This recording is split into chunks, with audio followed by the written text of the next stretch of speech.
Hello friends, welcome to our YouTube channel. In this video, I'm gonna tell you about how you can open and use calculator in your Vivo smartphone. Before watching this video, if you have not subscribed to our YouTube channel, then subscribe to it and like our video.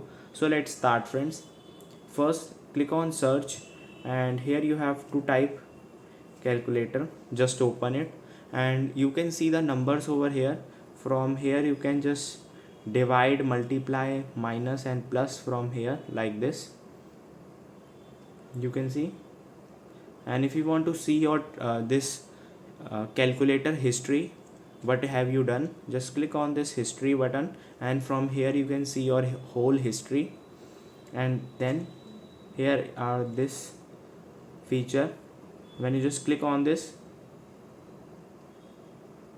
settings, you can just enable these button sound also, and you can make it in a small window, small floating window also.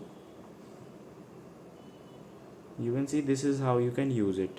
I hope you like this video. If you like this video, then subscribe to our YouTube channel for more helpful tips and tricks videos. See you next time.